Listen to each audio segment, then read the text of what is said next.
사랑이란 때로는 어두운 극장 안에서 몰래 맞잡은 손처럼 뜨겁고도 위태로운 법이었는데 늘봄 약국의 둘째 아들 공대한에게 지금 이 순간은 세상 그 어떤 블록버스터 영화보다도 긴장감 넘치는 현실이었더라고요. 팝콘의 고소한 향기가 진동하고 관객들의 낮은 속삭임이 깔린 영화관 한 구석에서 공대한은 옆자리에 앉은 양동숙의 기척에 온 신경을 집중하고 있었는데요. 사실 공대한은 오늘 동네 사람들 눈을 피해 양동숙과 오붓한 데이트를 즐기기 위해 이곳을 찾았지만 어둠 속에서도 혹시나 아는 사람을 마주치지는 않을까 하는 불안감이 가슴 한구석을 짓누르고 있었던 것이었습니다. 하지만 그런 불안함마저 잊게 할 만큼 양동숙은 공대한에게 있어 인생의 유일한 활력소이자 처방전 그 자체였는데요. 공대한은 슬그머니 손을 뻗어 양동숙의 손을 잡으며 그녀의 반응을 살폈었습니다. 양동숙은 처음엔 깜짝 놀란 듯 손을 빼려 했지만 공대한이 팝콘 상자로 살짝 가리며 능청스럽게 이렇게 하면 아무도 못 봐. 걱정 말라고 속삭이자 이내 수줍게 미소 지으며 그의 손을 꼭 맞잡아 주었는데요. 그 순간 공대한의 심장은 마치 도파민이 폭발하듯 두근거렸고 그는 속으로 다시 한번 다짐했었습니다. 양동숙이야말로 자신을 웃게 만드는 엔도르핀이자 지친 일상을 다시 일으켜 세워주는 비타민 같은 존재라는 사실을 말이죠. 사실 공대한은 최근 AI에게까지 물어보며 자신들의 관계가 법적으로 아무런 문제가 없다는 확답을 받았었는데요. 아버지 공 원장과 동숙의 어머니 박 씨가 비록 복잡한 사연으로 얽혀있지만 자식들인 자신들의 사랑은 죄가 아니라는 논리적인 근거를 마련해두고 있었던 것이었습니다. 하지만 법적인 논리보다 무서운 것은 동네 사람들의 시선과 가족들의 반대였는데요. 특히나 평소 냉철하고 엄격한 큰아들인 형의 눈치를 보지 않을 수 없었습니다. 형은 늘 공대한에게 너 지금 상황이 어떤지 모르냐며 정조준된 잔소리를 퍼붓곤 했었는데 그런 형이 만약 이 현장을 본다면 어떤 일이 벌어질지 상상만 해도 끔찍했었더라고요. 그런데 정말 운명의 장난처럼 공대한의 시야에 낯익은 뒷모습 하나가 들어오고 말았습니다. 저 멀리 몇 줄 앞 좌석에 혼자 앉아 스크린을 응시하고 있는 남자의 뒷모습이 오늘 병원 당직이라며 집을 나섰던 자신의 형과 너무나도 흡사했던 것이었습니다. 공대한은 눈을 비비며 다시 확인했지만 그 넓은 어깨와 특유의 앉은 자세는 분명히 자신의 형인 박사님이 맞았더라고요. 공대한은 순간적으로 숨이 멎는 것 같았습니다. 형이 당직이라고 거짓말을 하고 혼자 영화를 보러 왔다는 사실도 놀라웠지만 지금 자신도 양동숙과 몰래 데이트 중이라는 사실이 들통나면 그야말로 아수라장이 될 것이 뻔했는데요. 그는 양동숙의 귓가에 입을 바짝 대고 수가 저기 앞에 우리 형인 것 같아. 절대 고개 들지 말라고 긴박하게 속삭였습니다. 양동숙은 깜짝 놀라 공대한의 팔을 꽉 붙잡았고 두 사람은 영화 내용이 눈에 들어오지 않을 정도로 극한의 긴장감 속에 빠져들게 되었는데요. 공대한은 형이 왜 거짓말까지 하며 이곳에 혼자 왔을지 의문이 생기기 시작했었습니다. 평소 완벽주의자에 가깝던 형이 이런 일탈을 벌인다는 것은 그만큼 형의 내면도 아버지 공원장의 등장과 늘봄 약국의 혼란으로 인해 한계치에 다다랐다는 증거였을지도 모르니까요. 어둠 속에서 공대한은 형의 뒷모습을 지켜보며 만감이 교차했었습니다. 형은 늘 자신에게 너는 인생에 무게가 없다며 나무랐지만 정작 형 자신도 그 무거운 책임감의 굴레에서 벗어나고 싶어 몸부림치고 있었던 것이었습니다. 공대한은 형에 대한 원망보다는 묘한 동질감을 느꼈는데 자신이나 형이나 결국 약사님이라는 거대한 존재와 공원장이라는 아픈 상처 사이에서 각자의 방식으로 숨을 쉬고 있었던 것이었더라고요. 그는 양동숙의 손을 더 세게 잡으며 속으로 생각했습니다. 형도 사실은 우리처럼 누군가에게 사랑받고 싶고 그냥 평범하게 웃고 싶은 거지. 라는 물음이 가슴속을 맴돌았는데요. 한편 늘봄 약국을 둘러싼 또 다른 미스터리는 차세리의 저택에서 조용히 싹트고 있었습니다. 차세리의 집에서는 또 다른 사건이 일어나고 있었는데요. 양은빈이 데리고 온 민서가 이제는 차세리의 집에서 살며 자신의 출생 비밀에 한 걸음 더 다가서고 있었는데요. 민서는 차세리의 집 청소를 하다가 발견한 낡은 펜던트를 보며 자신이 차세리의 잃어버린 딸이라는 확신을 갖게 되었습니다.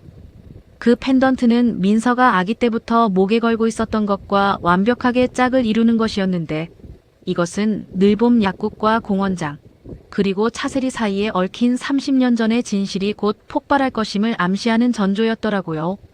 공대하는 민서가 그저 싹싹한 처자인 줄로만 알았지만 사실 그녀는 이 모든 가족 비극의 핵심 열쇠를 쥔 인물이었던 것이었습니다. 영화가 절정으로 향해 갈수록 공대한의 마음도 타들어갔습니다. 영화가 끝나면 조명이 켜질 것이고 그때 형과 마주친다면 어떻게 대처해야 할지 머릿속이 복잡했는데요. 그는 양동숙에게 영화가 끝나기 직전에 먼저 나가자고 제안했습니다. 하지만 양동숙은 오히려 오빠 언제까지 숨어 다닐 거야? 그냥 당당하게 말하면 안 돼. 라며 공대한의 가슴을 찔렀는데요. 공대한은 그녀의 말에 대답할 말을 찾지 못했습니다. 법적으로 문제가 없다는 AI의 말은 이론일 뿐 현실에서의 사랑은 수많은 사람의 마음을 다치게 할 수 있다는 것을 그도 잘 알고 있었기 때문이었는데요. 특히 어머니인 약사님이 공원장과 박씨 사이에서 겪고 있는 그 말할 수 없는 비참함을 생각하면 둘째 아들로서 자신의 행복만을 주장하는 것이 너무나 이기적으로 느껴졌던 것이었습니다. 공대한은 잠시 눈을 감고 약사님의 얼굴을 떠올렸습니다.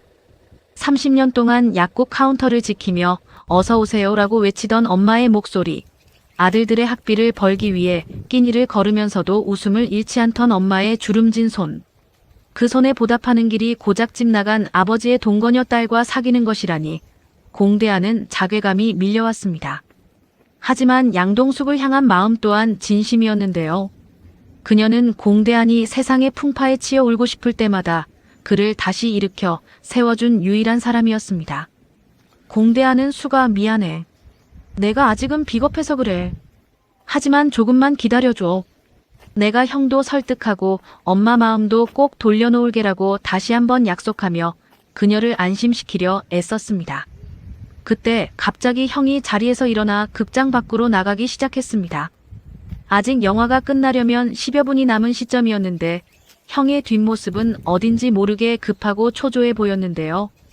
공대한은 본능적으로 형을 따라가야 한다는 생각이 들었습니다. 형이 왜 영화를 끝까지 보지 않고 나가는지, 혹시 무슨 급한 연락이라도 받은 것인지 궁금했었거든요. 그는 양동숙에게 여기서 기다리라고 말한 뒤 조심스럽게 형의 뒤를 밟기 시작했습니다. 극장 복도를 가로질러 나가는 형의 발걸음은 점점 빨라졌고 형은 누군가와 전화통화를 하며 격양된 목소리로 말하고 있었습니다. 이사님, 그게 무슨 소리입니까? 부사장님이 왜 그 파일을 가지고 계신 거죠? 아, 지금 당장 갈 테니까 밖으로 발설하지 마세요. 형의 목소리는 평소의 차분함은 온데간데없고 극도의 공포와 분노가 섞여 있었는데요. 공대한은 기둥 뒤에 숨어 형의 대화를 엿들으며 충격에 빠졌습니다. 형이 쫓고 있는 부사장님의 비밀, 그리고 누군가와의 은밀한 거래.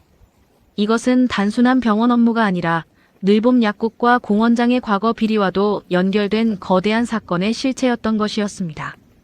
공대한은 자신이 알던 형이 단순한 의사가 아니라 가족을 지키기 위해 혹은 무언가를 감추기 위해 위험한 게임을 벌이고 있다는 사실을 깨닫게 되었더라고요. 형이 사라진 복도 끝에서 공대한은 멍하니 서 있었습니다. 자신은 고작 사랑 타령이나 하며 숨어 다니고 있을 때 형은 가족을 무너뜨릴지도 모르는 거대한 파도와 정면으로 맞서고 있었던 것이었는데요. 공대한은 자신의 철없음이 부끄러워졌고 동시에 형에 대한 깊은 연민과 걱정이 밀려왔습니다. 그는 다시 극장 안으로 돌아가 양동숙을 데리고 나왔습니다. 팝콘 상자는 이미 차갑게 식어 있었고 두 사람의 데이트는 예상치 못한 반전으로 얼룩져 버렸는데요. 밖으로 나오자 밤 공기는 유난히 차가웠고 늘봄 약국의 네온사인만이 멀리서 희미하게 빛나고 있었습니다. 공대한은 양동숙을 집 앞까지 바래다주며 평소보다 훨씬 진지한 모습으로 말했습니다. 수가, 우리 사랑이 그냥 우리 둘만의 문제가 아닐 수도 있다는 생각이 들어. 하지만 그래서 더 놓치고 싶지 않아. 내가 더 단단해질게. 비타민이나 도파민 같은 가벼운 존재 말고 정말 내 인생의 든든한 처방전이 될 수 있도록 말이야. 양동숙은 그런 공대한의 변화를 눈치채고 그의 손을 따뜻하게 잡아주었습니다. 두 사람은 헤어지는 순간까지 서로의 눈을 떼지 못했는데 그것은 앞으로 닥쳐올 폭풍우를 견뎌내겠다는 무언의 약속과도 같았더라고요. 그날 밤 공대하는 약국으로 돌아와 늦게까지 불이 켜진 엄마의 방을 들여다보았습니다. 약사님은 여전히 낡은 장부를 들여다보며 공원장이 남긴 흔적들을 정리하고 있었는데요. 공대하는 엄마의 곁으로 다가가 조용히 어깨를 주물러드렸습니다. 엄마, 아버지가 돌아오신 게 정말 싫어? 라고 묻자 약사님은 한참을 침묵하다가 대답했습니다. 싫은 게 아니라 30년 동안 내가 만든 방어막이 한꺼번에 무너질까봐 그게 무서운 거란다. 그 사람이 어떤 모습으로 돌아왔든 내 아들들은 상처받지 않았으면 좋겠어. 그 말에 공대하는 눈물이 핑 돌았습니다. 엄마가 지키려 했던 것은 약국이 아니라 바로 자신들이었다는 것을 다시 한번 깨달았기 때문이었는데요. 다음 날 아침 공대하는 형의 방을 찾아갔습니다. 형은 어젯밤의 소동은 전혀 모르는 듯 평소처럼 냉철한 모습으로 가운을 챙기고 있었는데요. 공대하는 형에게 단도직입적으로 물었습니다. 형, 어제 영화관에서 본 거 알아? 부사장님 파일은 뭐야? 형이 위험한 일에 휘말린 거라면 나한테도 말해줘. 형은 순간적으로 멈칫하더니 차가운 눈빛으로 공대안을 쏘아보았습니다. 내가 상관할 일 아니야. 너는 그냥 내가 좋아하는 동숙이랑 연애나 해. 이 집안의 쓰레기는 내가 다 치울 테니까. 형의 말은 가시돋친 듯 아팠지만 그 속에는 동생만큼은 진흙탕 싸움에 끌어들이고 싶지 않다는 형 나름의 거친 배려가 담겨 있었습니다. 하지만 공대안은 더 이상 도망치지 않기로 결심했습니다. 그는 형의 팔을 붙잡으며 말했습니다. 나 이제 작은 아들 아니야. 엄마 아들이고 형 동생이야. 형 혼자 짐 지게 안 둬. 그 파일에 공원장님 비밀이라도 들어있는 거야. 그래서 형이 거짓말까지 하면서 조사하고 다닌 거지. 형은 공대안의 진지한 눈빛에 결국 한숨을 내쉬며 자리에 주저앉았습니다.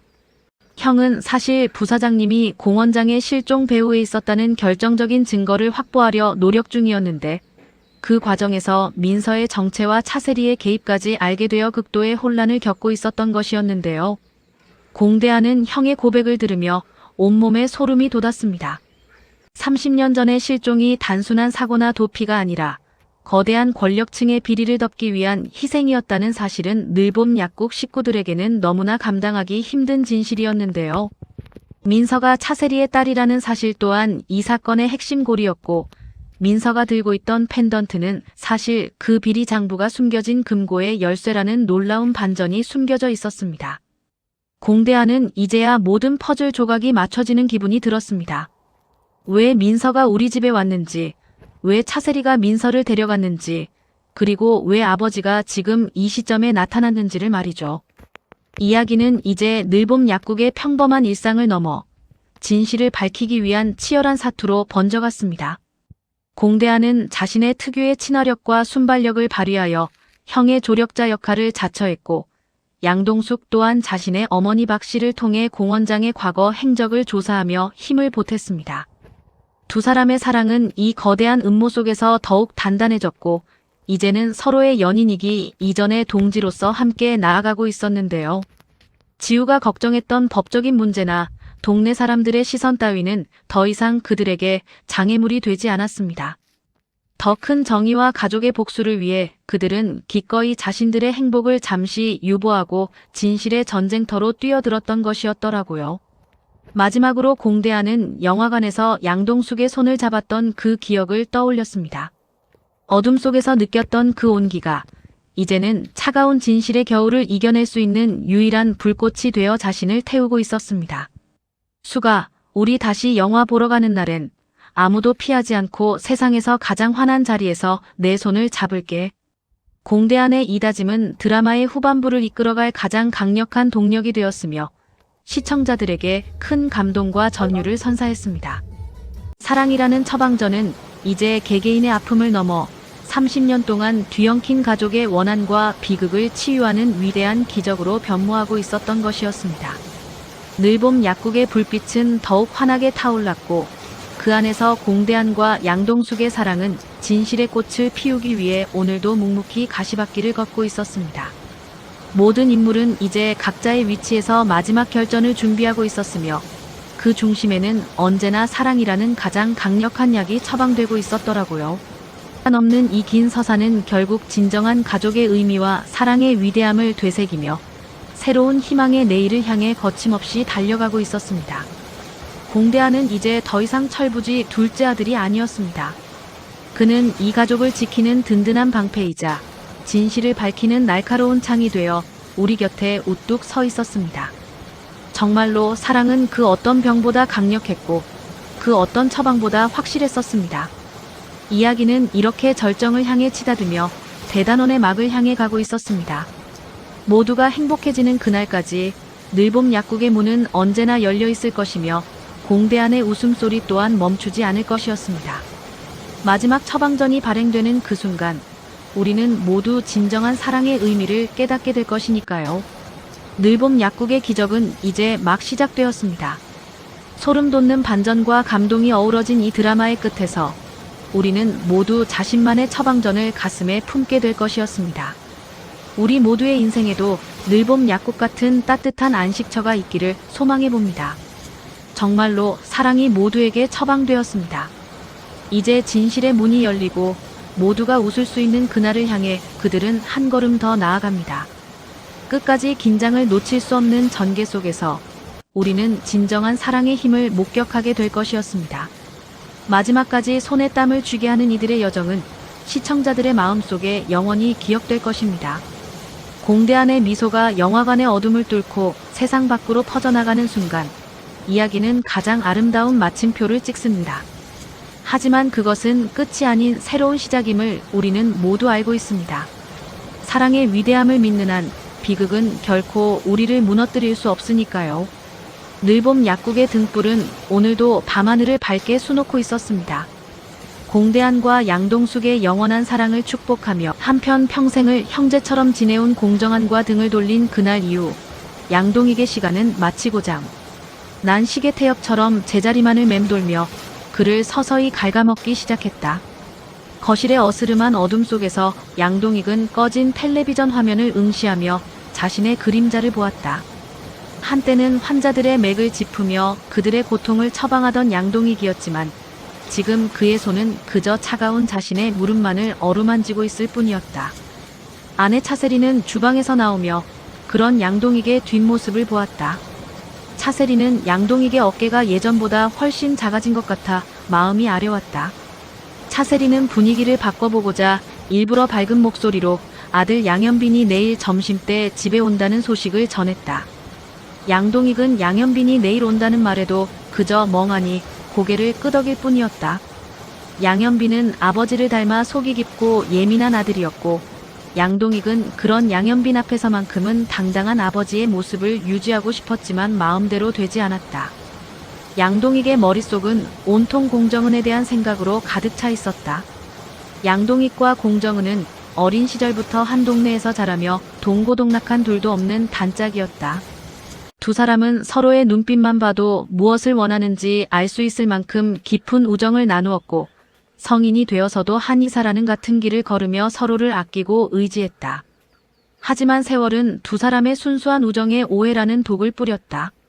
집안끼리에 얽히고 설킨 해묵은 원한과 금전적인 갈등이 수면 위로 떠오르면서 양동익과 공정은은 본의 아니게 서로에게 가시돋친 말을 내뱉으며 등을 돌려야 했다. 사실 양동익은 지금도 공정은을 누구보다 좋아하고 그리워하고 있었다. 그것은 공정은 역시 마찬가지였을 테지만 자존심과 집안의 반대라는 거대한 벽이 두 사람 사이를 가로막고 있었다. 차세리는 양동익이 좋아하는 김치만두 이야기를 꺼내며 정한이가 김치만두를 유독 좋아하니 좀 사다 줄까 하고 물었다. 양동익은 이름을 듣고 잠시 공정한과의 추억에 잠겼다. 공정한도 김치만두를 무척이나 좋아했기 때문이다. 양동익은 정한이에게 만두를 사다 줄지 물어봐야겠다며 말끝을 흐렸다.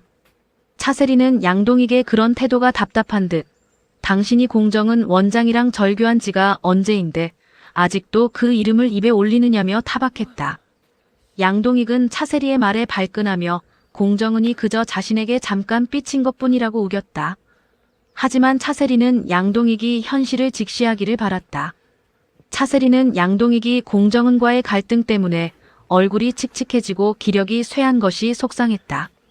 차세리는 양동익에게 방송에도 나가야 하는 사람이니 마사지라도 좀 다녀오라고 권했다.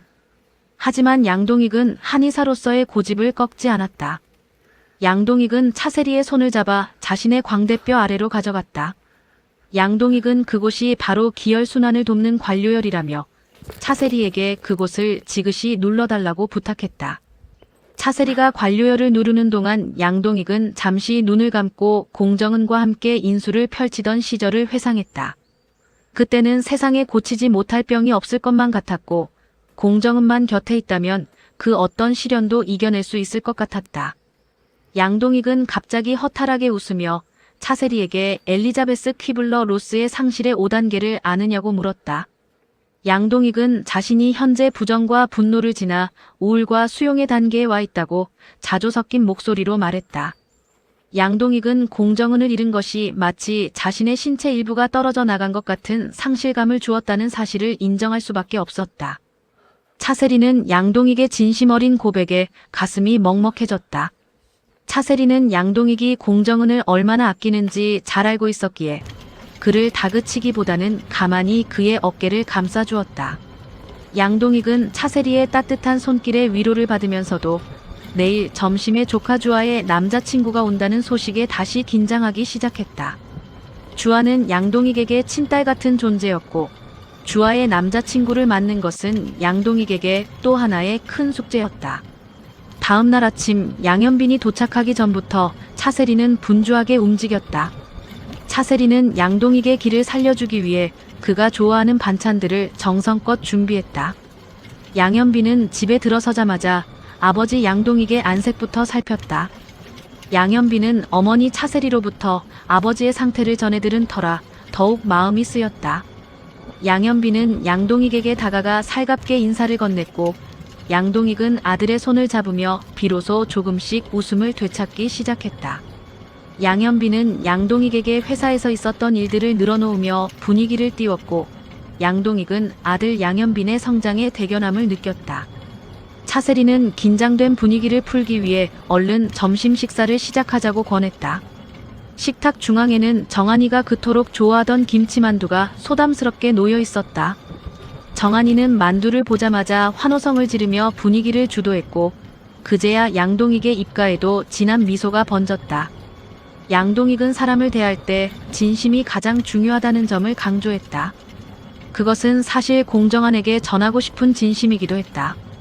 양동익은 주아의 남자친구와 소주 한 잔을 나누며 마음속에 쌓였던 응어리를 조금씩 털어내려 노력했다.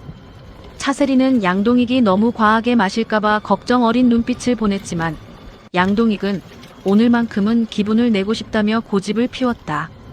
양동익은 양현빈과 주아 그리고 정한이를 보며 자신이 지켜야 할 진정한 가치가 무엇인지 다시금 깨달았다. 식사가 끝날 무렵 양동익은 베란다로 나가 찬 바람을 쐬었다. 양동익은 멀리 보이는 하늘을 보며 공정은의 이름을 나직이 불러보았다. 양동익은 공정은과 함께 보냈던 수많은 계절이 결코 헛되지 않았음을 느꼈다. 양동익은 공정은과의 오해를 풀고 싶다는 간절한 소망을 품었지만 아직은 집안 문제와 현실적인 벽이 높다는 것을 알고 있었다. 하지만 양동익은 이제 도망치지 않기로 했다. 양동익은 상실의 아픔을 수용하고 그것을 자양분 삼아 더 깊은 인수를 펼치기로 다짐했다. 차세리는 베란다로 나와 양동익의 곁에 섰다. 차세리는 양동익이 공정은과의 관계를 완전히 끊어내지 못할 것임을 직감했지만 그것마저도 양동익의 일부임을 받아들이기로 했다. 양동익은 차세리에게 고맙다는 말을 전하며 자신의 인생 2막을 새롭게 설계하겠다고 선언했다. 양동익은 더 이상 공정은 원장과의 경쟁이나 원망의 에너지를 쏟지 않기로 했다. 대신 양동익은 자신이 가진 의학적 지식과 사랑을 바탕으로 사람들을 진심으로 치유하는 사랑을 처방해 드립니다의 진짜 주인이 되겠다고 약속했다. 아들 양현빈은 그런 아버지 양동익의 결단을 지지하며 힘껏 응원해 주었다. 양동익은 비로소 자신의 마음속에 웅크리고 있던 우울이라는 괴물을 몰아내고 희망이라는 처방전을 써내려가기 시작했다. 양동익은 서재로 들어가 먼지 쌓인 옛 진료 기록부들을 정리했다. 그 안에는 공정은과 함께 치열하게 고민했던 흔적들이 고스란히 남아 있었다. 양동익은 그 기록들을 보며 눈시울이 붉어졌지만 이제는 그것을 추억으로 간직할 수 있는 여유가 생겼다.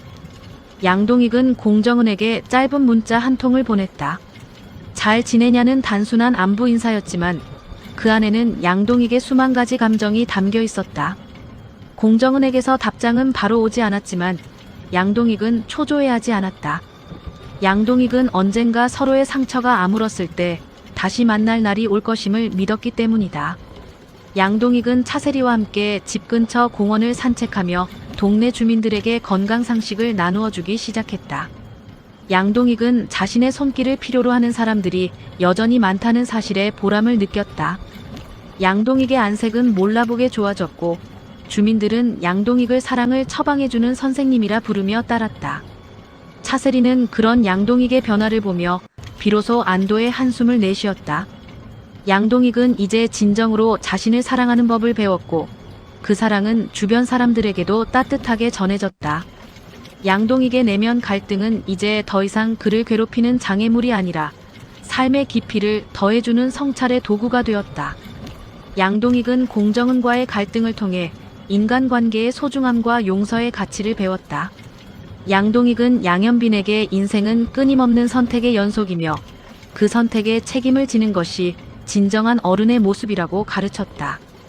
양동익은 조카 주아의 결혼 준비를 도우며 자신이 가지지 못한 평범한 행복을 그녀에게 선물해주고 싶어 했다. 양동익의 삶은 이제 개인의 영달을 넘어 타인의 행복을 지향하는 숭고한 여정으로 바뀌어 있었다. 어느 날 저녁 양동익은 정한이를 위해 김치만두를 잔뜩 사들고 퇴근했다. 차세리는 양동익의 환한 미소를 보며 오늘 무슨 좋은 일이 있었느냐고 물었다. 양동익은 공정은에게서 나도 잘 지낸다라는 짧은 답장을 받았다고 고백했다.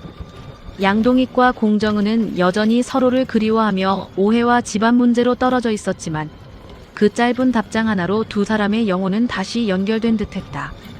양동익은 그 소박한 행복에 감사하며 가족들과 함께 만두를 나누어 먹었다. 양동익은 인생이라는 긴 터널 속에서 가족이라는 등불이 있었기에 길을 잃지 않을 수 있었다고 생각했다. 양동익은 다시 한번 자신의 관료열을 눌러보았다. 이제는 차세리의 도움 없이도 스스로 자신의 기혈을 다스릴 수 있게 되었다.